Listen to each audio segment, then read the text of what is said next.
അങ്ങനെ ADGP MR Ajith കുമാറിനെ suspend ചെയ്തിരിക്കുന്നു. രക്ഷാപ്രവർത്തനത്തിൻ്റെ പേരിൽ യൂത്ത് കോൺഗ്രസ്സുകാരെ ആക്രമിച്ച കേസിൽ SIT അന്വേഷണത്തിൻ്റെ അടിസ്ഥാനത്തിൽ നടപടി എടുത്തിരിക്കുന്നത് എല്ലാവർക്കും അറിയാവുന്ന കാര്യമാണ്. ഈ സർക്കാർ അധികാരത്തിൽ വന്നതിന് ശേഷം ആദ്യമിട്ട ഉത്തരവാണ് രക്ഷാപ്രവർത്തനത്തിൻ്റെ തുടർ അന്വേഷണം. മുൻ സർക്കാരിൻ്റെ കാലത്ത് അത് അട്ടിമറിക്കാൻ കൂട്ടുനിൽക്കുകയും പൂരം കലക്കാൻ വേണ്ടി ആസൂത്രണം ചെയ്യുകയും സുരേഷ് ഗോപിയെ വിജയിപ്പിക്കാൻ വേണ്ടിയും സംഘ് പരിവാറിൻ്റെ പിണറായിയും തമ്മിലുള്ള പാലത്തിന് ആണിക്കല്ലാവുകയും ചെയ്ത ആളാണ് ADGP അജിത് കുമാർ. അദ്ദേഹത്തിൻ്റെ സസ്പെൻഷൻ അനിവാര്യമായിരുന്നു. ഇത് ഒരു മാസം അല്ലെങ്കിൽ രണ്ടാമത്തെ മാസം താമസിച്ചു, കുറച്ച് താമസം നേരിട്ടു. അതിൻ്റെ നടപടിക്രമങ്ങളും നിയമ ഉപദേശവും തേടാതെ ഈ സർക്കാർ മുന്നോട്ട് പോയാൽ TP സെൻകുമാർ കേസിലെ അവസ്ഥയായി മാറും. അത് നല്ല ബോധ്യമുള്ള ആളും നല്ല ഭരണപരിജ്ഞാനം ഉള്ളതുകൊണ്ടാണ് VD സതീശനും രമേശ് ചെന്നിത്തലയ്ക്കും ഇത്രയും താമസം എടുക്കേണ്ടി വന്നത്. നമുക്കറിയാം, പിണറായി വിജയൻ്റെ കാലത്ത്, ഉമ്മൻചാണ്ടി സർക്കാരിൻ്റെ കാലഘട്ടത്തിൽ തിരുവഞ്ചൂർ രാധാകൃഷ്ണൻ ആഭ്യന്തരമന്ത്രിയാകുമ്പോൾ TP സെൻകുമാർ എന്ന ഇപ്പോഴത്തെ ചെളിക്കുണ്ടിൽ കിടക്കുന്ന ആളും പിന്നീട് DGP ആയ രമേശ് ചെന്നിത്തലയും അദ്ദേഹത്തെ തുടരാൻ അനുവദിക്കുകയും ചെയ്തു.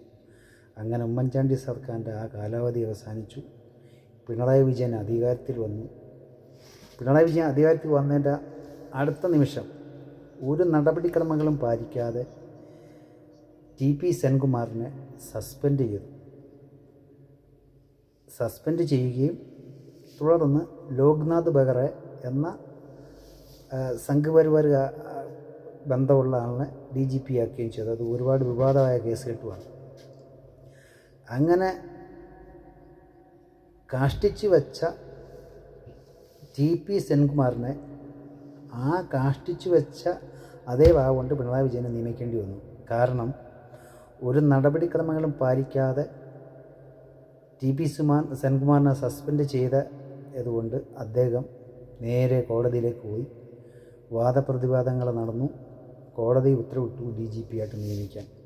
അങ്ങനെയാണ് ആ കാക്കരിച്ച് തുപ്പിയത് എടുത്ത് വിഴുങ്ങേണ്ടി വന്നത്. അങ്ങനെ വീണ്ടും അയാളുടെ കാലഘട്ടം പിന്നെയും ഒരു വർഷത്തോളം ഉണ്ടായിരുന്നതാണ് എൻ്റെ ഓർമ്മ. അദ്ദേഹം ഈ സസ്പെൻഡ് ചെയ്ത പിണറായി വിജയൻ വീണ്ടും DGP ആയി TP സെൻകുമാറിനെ നിയമിച്ചതിൻ്റെ എല്ലാ നിയമങ്ങളും എല്ലാ കാര്യങ്ങളും ഈ സർക്കാരിനറിയാം. അത് പത്രക്കാർക്കും അറിയാമായിരുന്നു.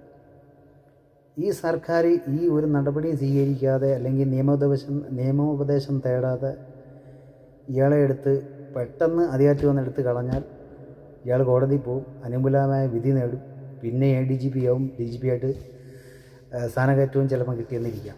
ഇതൊക്കെ മുൻകൂട്ടി കണ്ടുകൊണ്ടാണ് ബഹുമാനപ്പെട്ട ആഭ്യന്തരമന്ത്രിയും മുഖ്യമന്ത്രിയും പെട്ടെന്ന് ഒരു നടപടി എടുക്കാൻ താമസിച്ചത്. ഇതിൻ്റെ ഉപദേശമൊക്കെ കിട്ടിയതിന് ശേഷം ഇത് പത്രക്കാർക്കോ ചാനലുകാർക്കൊന്നും അറിയാത്ത കാര്യമില്ല. അവർക്ക് നല്ലോണം ബോധ്യമുള്ള കേസ് കേട്ടാണ്. പിന്നെ ഇവർ തുടരെ ചോദ്യങ്ങളും ചാനൽ ചർച്ചകളും ഇങ്ങനെ നടത്തി ആക്ഷേപിക്കാൻ കൂട്ടുനിന്നവരാണ് ഈ ചാനലുകാർ. അതിൻ്റെ ഒരു ചാനൽ ചർച്ചയൊക്കെ ഞാൻ കാണുകയുണ്ടായി. മുഖ്യമന്ത്രി പറയുകയുണ്ടായി അതിന് നടപടിക്രമങ്ങളും നിയമദോഷമൊക്കെ തേടിയതിന് ശേഷമേ ഇതിന് നടപടി എടുക്കത്തുള്ളൂ. അങ്ങനെ നടപടി എടുക്കുമ്പോൾ നിങ്ങളെ മുന്നേ അറിയിക്കുകയും എന്ന് മറുപടി പറയുകയും ചെയ്തതിന് അതാണ്ട് പത്രക്കാരോട് ദേഷിക്കുന്നു എന്നൊക്കെ പറഞ്ഞ ഒരു ചാനൽ ചർച്ച നടത്തുകയുണ്ടായി. ഇപ്പോൾ ഏതായാലും എല്ലാ നടപടിക്രമങ്ങളും പാലിച്ചുകൊണ്ട് തന്നെ സസ്പെൻഷൻ വന്നിരിക്കുന്നു. ഇനി പത്രക്കാർ നല്ല വാർത്ത കൊടുത്ത് ഒന്ന് മുന്നോട്ട് പോവുക. ഓക്കേ.